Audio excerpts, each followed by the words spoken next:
नमस्कार, मैं हैप्पी सिंह। आप देख रहे हैं पहरेदार भारत न्यूज और इस वक्त की जो तस्वीरें हैं वो आप सिरसा से देख रहे हैं। आज इंडियन नेशनल लोकदल कार्यकारिणी की आज अहम बैठक है वो ली गई है और इसमें जिला प्रधान सुनैना चौटाला हैं वो पहुंचे हैं। जानते हैं मजबूती के लिए, संगठन की मजबूती के लिए आगे के क्या कदम है। हाँ जी, नमस्कार मैम। राम राम। सबसे पहले तो हैप्पी तो सुंदर लग रही है। थैंक यू दी। और दूसरा, जो संगठन के लिए अभय सिंह जी चौटाला ने एक ड्यूटी लगाई है सभी की, जो शीर्ष नेतृत्व की भी, हमारी भी। ये जोन हिसार जोन है और इसके अंतर्गत जो है 7 जिले हैं। 7 जिलों की आज हमने मीटिंग ले ली है और इसके लिए हमने सिर्फ कार्यकर्ताओं से, क्योंकि ये इंडियन नेशनल लोकदल पार्टी का चलन है कि कार्यकर्ताओं से पूछ के काम किए जाते हैं, कार्यकर्ताओं से पूछ के टिकट दी जाती है। तो हल्के का प्रधान भी कार्यकर्ताओं से पूछ के उनकी सहमति से, सेलों के प्रधान भी उनकी सहमति से बढ़ाने का काम करेंगे ताकि संगठन को मजबूती मिल सके। तो इसी विषय में आज मीटिंग थी और हम लोग यहाँ पे आए थे। जी जी मैम, फिलहाल ही में बजट पेश किया गया है, उस बजट को आप कैसे देखते हैं? जिस हिसाब से महिलाओं के ऊपर बोझ बढ़ा है, सिलेंडर हैं वो बढ़ा दिए गए हैं, उसको आप कैसे देखती हैं? देखो, अगर बजट को आप गौर से देखोगे तो ये शर्माएदारों के लिए है जी। इसमें कहीं पे भी किसान के लिए कुछ नहीं आया। बिल्कुल। एक तरफ तो गवर्नमेंट जो है, जो बड़े बड़े उद्योगपति हैं उनके कर्जे माफ कर देती है, लेकिन किसान का कर्जा छोड़ उसके एमएसपी के लिए भी कोई बात नहीं की। वहीं एक बैकडोर से एक बोझ और, जहां महिलाओं के ऊपर सिलेंडर का बोझ तो आया ही आया है। 50 रुपए, जहाँ ये कहते थे सिलेंडर सस्ता करेंगे, कहते थे सिलेंडर फ्री में देंगे, तो वहां पे 50 रुपए बढ़ा दिए।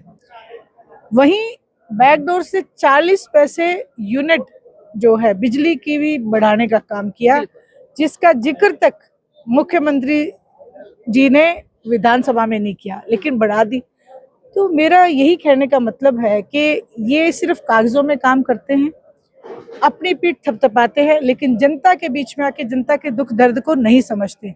मैं याद कराना चाहूंगी आपके चैनल के माध्यम से हरियाणा प्रदेश को कि आदरणीय चौधरी देवीलाल जी ने जब एक गर्भवती महिला को बोझ उठाते देखा, मजदूरी करते देखा, उन्होंने उसी टाइम आके एक स्कीम दी, जन कल्याण की एक नीति दी कि जच्चा बच्चा की स्कीम लागू की जाए।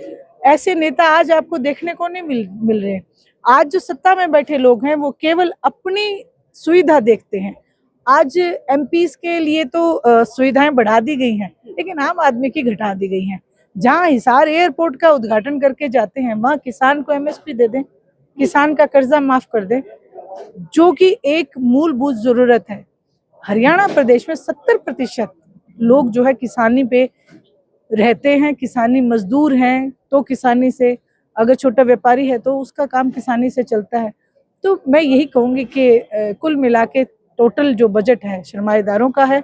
महिलाओं को तो 2100 रुपए का एक लालच दिया कि भाई सरकार बना दो, लेकिन उसके बाद फिर से उन्हें वापस जो है बाहर का दरवाजा दिखाने का काम किया। तो इसके लिए भी मैं ये कहूंगी कि बेटी बचाओ बेटी पढ़ाओ जैसी जो आपने स्लोगन लिखे हैं, केवल स्लोगन तक ही आप सीमित रहे, पूरी तरीके से फेल बजट है। मैम, आज आपने बहुत बढ़िया बात रखी है कि पहुंच रहे हैं लोग, बैठक में पहुंचे हैं, लेकिन महिलाओं की संख्या कम है।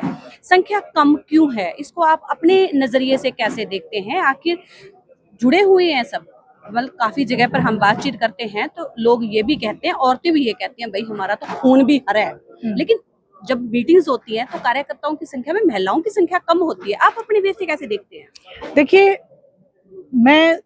मेरा एक उद्देश्य है कि महिलाएं आगे आए। जी ठीक है, वो घर में काम करते हैं, रोटी हमारी अन्नदाता है, रोटियां बनाती हैं, लेकिन अगर वो आगे आएंगी तो मैं मानती हूँ जिस क्षेत्र में महिलाएं ज्यादा होंगी वहाँ करप्शन कम होता है, जिस क्षेत्र में महिलाएं ज्यादा होंगी वहाँ डबल काम होता है। और जो समाज है, मैं उसको एक पक्षी की तरह अगर देखूं, अगर एक एग्जाम्पल मैं आपको दूं, तो उसका एक पंख पुरुष है, दूसरा पंख वही महिला है। अगर वो एक पंख कमजोर रहेगा तो उड़ान कैसे भरेंगे? तो महिलाओं को आगे लाना मेरा एक उद्देश्य है। और महिलाओं को आत्मसम्मान, महिलाओं में आत्मसम्मान कब बढ़ेगा?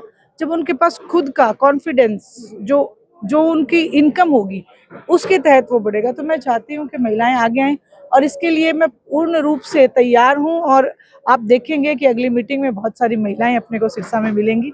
जी जी मैम, आजकल महीने 2 महीने से ट्रेंड चल रहा है इंस्टाग्राम के अपने फॉलोवर बढ़ाने के लिए कुछ आपत्तिजनक शब्द बोले जाते हैं, वो भी ऐसे पुरुष के लिए जिनका जो पूरा डंका है पूरे भारत नहीं विदेशों में बजा है। कुछ व्यूअर्स लेने के लिए देवीलाल जी को अपशब्द बोले जाते हैं, लेकिन बाद में कुछ ही सेकंडों के बाद वायरल होते ही माफी भी मांग ली जाती है। क्या इसके ऊपर कड़ा संज्ञान लिया जाएगा या इसको इस तरीके से ही छोड़ दिया जाएगा कि देवीलाल का परिवार है माफ कर दिया? नहीं, देखिए चौधरी देवीलाल जी को एक हमारे परिवार में जी। पूरे हरियाणा प्रदेश नहीं पूरे हिंदुस्तान के वो है, और उनके लिए जो एक ओछी हरकत सिर्फ एक सस्ती पब्लिसिटी के लिए जी जी जो की गई है वो बहुत अशोभनीय है।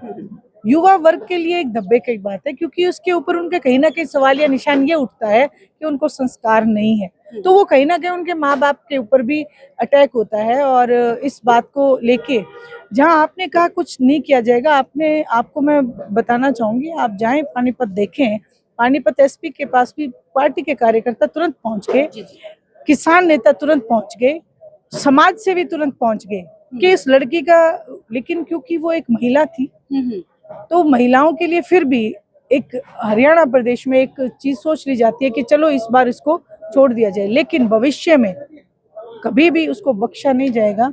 और भविष्य में ऐसी हरकत करने से पहले 1000 बार युवा को सोचना पड़ेगा, क्योंकि इस बार पार्टी बहुत कड़ा स्टेप लेने वाली है। जी वो तो ये थे हमारे साथ सुनैना चौटाला, जिन्होंने कड़े शब्दों में चेतावनी भी दी है कि अब फेसबुक पर कुछ घटिया हरकत करने से पहले सोच ली। और इस वीडियो के बारे में आपकी क्या राय है कमेंट में जरूर बताएं। धन्यवाद।